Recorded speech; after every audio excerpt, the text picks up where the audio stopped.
Hello दोस्त, railway GDC exam 2023 एक साथ एग्ज़ाम होना तय था और हो भी गया है। लेकिन सबसे बड़ी चीज़ है कि आपने एलपी भी अप्लाई कर रखा है, टेक्नीशियन भी अप्लाई कर रखा है, जेई भी अप्लाई कर रखा है और ट्रेन मैनेजर या गुड गार्ड्स भी अप्लाई कर रखा है। सबके लिए आपको टाइम मिलेगा। अलग अलग पेपर का प्रबंध किया गया है। CBT 2 यानी पार्ट 2 के हिसाब से आपको एडजस्ट किया गया है। डेट का एग्ज़ाम आप देखेंगे तो 15, 22, 23 है। 15 रूप है मेन रूप से एलपी है, 22 रूप में टेक्नीशियन है और जेई भी हो सकता है। 23 में जेई और ट्रेन मैनेजर, इन तीनों डेटों में कुछ न कुछ शामिल किया गया है। तो अब ये ध्यान रखिएगा कि दिसंबर 2023 है। आज आपका तारीख होने वाला है 10, दिवाली से 2 दिन पहले यानी 10 नवंबर है।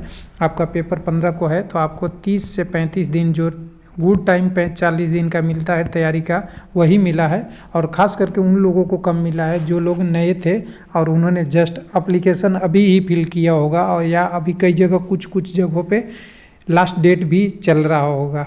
तो समय बहुत कम है। तैयारी कैसे करना है थोड़ा सा मैं गाइड करूंगा इस वीडियो में। हालांकि इसमें ज़्यादा आपको पता है ओपन मार्केट का ही सिलेबस है, उसी को फॉलो करना है आपको। ज़्यादा दिक्कत नहीं होगा क्योंकि ये जीडीसी है और जीडीसी ओपन मार्केट का ही सिलेबस है।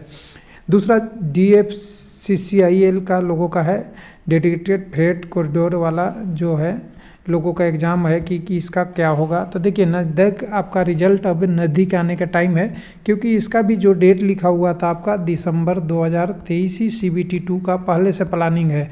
अगर टाइम से एग्ज़ाम होता है तो आपका रिजल्ट अभी दिवाली के बाद से लेके 20-22 तारीख तक कभी न कभी आ जाएगा। और पहले भी एक्सपेक्टेड यही था, जब दिखा कि CBT 2 दिसंबर में है तो रिजल्ट उसी के पास आएगा। और रिजल्ट तो बना हुआ है, ऐसे कन्फ्यूजन नहीं रखिएगा कि रिजल्ट नहीं बन सकता। रिजल्ट बना हुआ रहता है, लेकिन अप्रूवल वगैरह और उसको होल्ड करके रखते हैं। तो चलिए DFCCIL का बात तो यही करेंगे, रिजल्ट आपका जल्दी आएगा और एग्ज़ाम दिसंबर 2023 हो जाए, ये बहुत अच्छी बात है। इसमें डिले नहीं होनी चाहिए। चलिए अगले बात करते हैं हम जब जीडीसी की। तो देखिए नोटिस टेलीग्राम पे लोगों ने भेज दिया है। टेलीग्राम में एक बार दिखा दूं लोगों को, कहेंगे कि फिर मिलता नहीं है। हमने नहीं देखा क्योंकि वेबसाइट पे देखूंगा तो टाइम लग जाएगा, और टाइम लगेगा तो वीडियो बनाने में फिर वो हो जाएगा।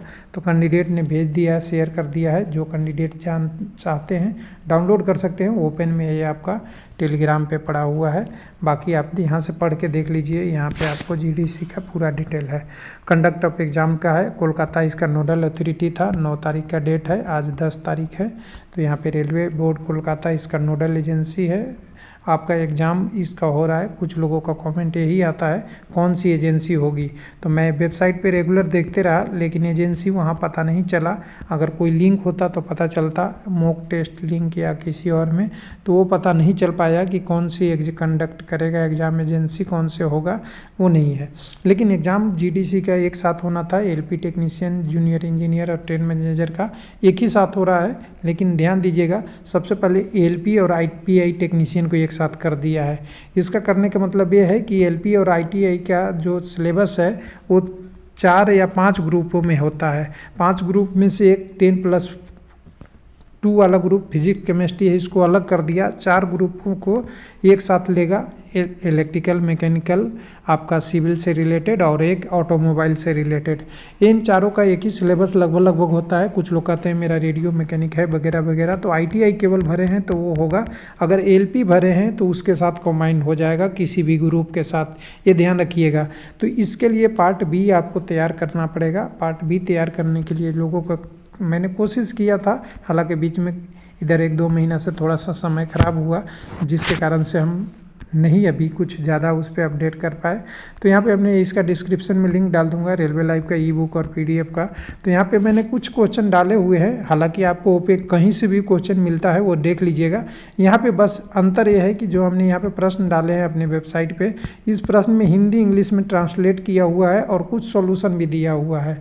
और कुछ कोशिश करेंगे अगर टाइम मिलेगा तो इसको और सॉल्यूशन को बढ़ाया जाए। हालाँकि ये भी सॉल्यूशन बहुत कम है डिटेल में, जैसे आपका ये कॉम्बिनेशन ऑफ इलेक्ट्रॉनिक्स ग्रुप का है, जिसमें अभी कहें तो करीब करीब 5-7 एग्ज़ामों का पेपर दिया हुआ है, सेमीकंडक्टर इलेक्ट्रॉनिक्स का, दिल्ली मेट्रो, जेई का, एसएनटी का।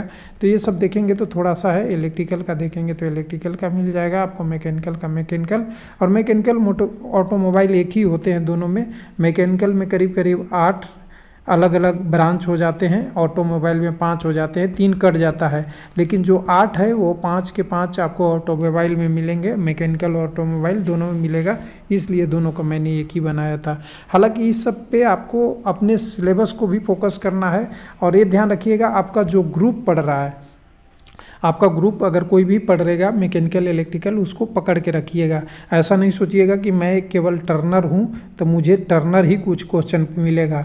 हो सकता है टर्नर का क्वेश्चन रहे, साथ में इलेक्ट्रिकल का भी होगा, बेसिक इलेक्ट्रॉनिक्स भी होगा, ये सारे चीज़ें आपको पकड़ के रखना पड़ेगा। ऐसा नहीं रखिएगा फीटर भी कुछ क्वेश्चन हो सकते हैं। यानी आपकी ग्रुप वाली जो क्वेश्चन है, आपके ब्रांच टर्नर किस ग्रुप में आता है, मान लीजिए मैकेनिकल में आता है तो मैकेनिकल वाले सारे पकड़ के आप रखिएगा। आपका ग्रुप इलेक्ट्रिकल वाला है तो इलेक्ट्रिकल वाला पकड़ के रखिएगा, लेकिन उसके साथ साथ बेसिक इलेक्ट्रॉनिक्स तो आपको पता होनी चाहिए, क्योंकि वो साथ के साथ मैच करता है।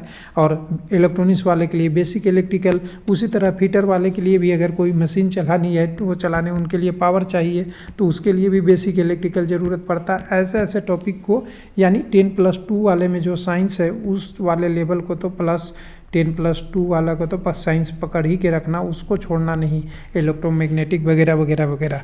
अब यहाँ पे ध्यान दीजिएगा, एलपी टेक्नीशियन में कैंडिडेट पहले ही हमने दिखाया था वेबसाइट पे कम है।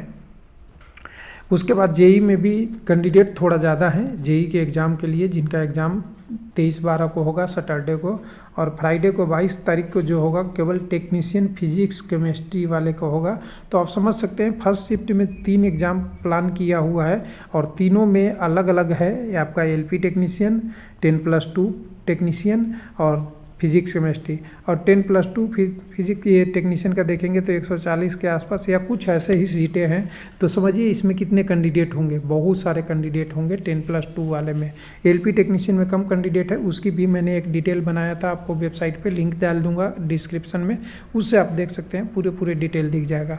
लेकिन सबसे ज़्यादा जो कैंडिडेट है वो पहले ही आपको आ गया था कि common candidate for all applied for train manager, ये एक दिन होगा, देख लीजिएगा। एडिशनल, यानी जो कैंडिडेट एलपी टेक्नीशियन के साथ साथ ट्रेन मैनेजर अप्लाई किए हैं उनका एग्ज़ाम यहाँ होगा।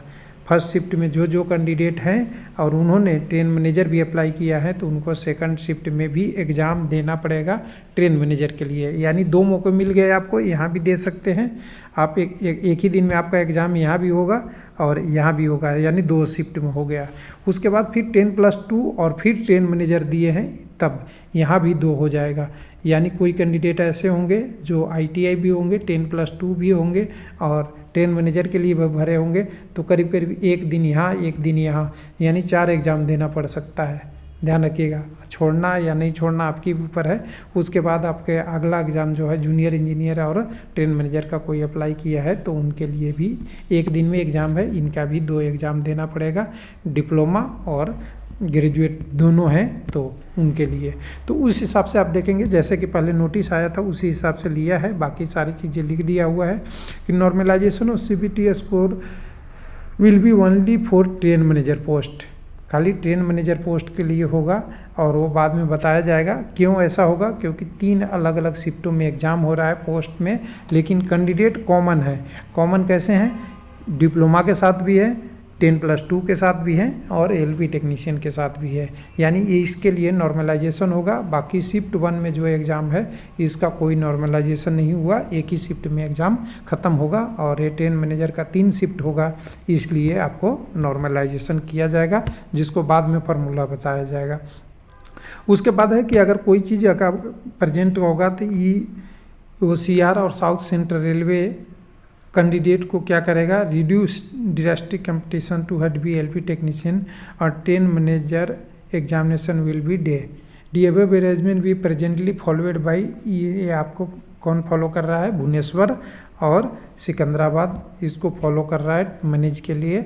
और इसकी नोडल एजेंसी जो थी कोलकाता था, वो आप देख ही चुके हैं। बाकी आपको सब कुछ तैयार रखना है। एडवांस में इन्फॉर्मेशन आ गया है। आपके पास 30 से 35-40 दिन बचे हुए हैं। आप मान लीजिए कि आपका एग्ज़ाम 15 को है तो आपके पास 32-35 दिन है, और अगर 23 को है तो आपके 40-42 दिन बचे हुए हैं जीडीसी के लिए। तो आपको प्रिपरेशन इसी हिसाब से करना है कि एलपी टेक्नीशियन में मैं एक चीज़ बता दूं, एलपी टेक्नीशियन में पार्ट बी पास हो जाना भाई, पार्ट ए पास हो जाना। आपका सिलेक्शन कभी न कभी अगर साइको पास हो जाते हैं तो एलपी में हो जाएगा। टेक्नीशियन की तो नहीं बात कर सकता, लेकिन आपको एलपी में हो जाएगा। इतनी पोस्ट है, इतने कम कैंडिडेट हैं। साइको तक तो आराम से पहुंच सकते हैं अगर क्वालिफाई भी करते हैं पार्ट ए और पार्ट बी में, दोनों में तो।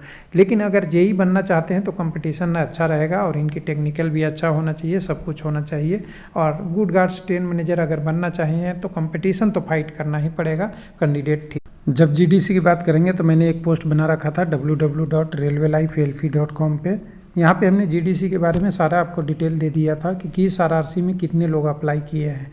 लेकिन ध्यान दीजिएगा, एलपी में सबसे कम है, उससे ज़्यादा जेई में है, और उससे ज़्यादा आपको ट्रेन मैनेजर में है। कुछ आरआरसी छोड़ के 16 आरआरसी का पूरा डिटेल इस पेज में दिया हुआ है। सारा 1 बाय 1 आप अपने हिसाब से पढ़ सकते हैं। पूरी डिटेल के साथ यहाँ पे दिया हुआ है।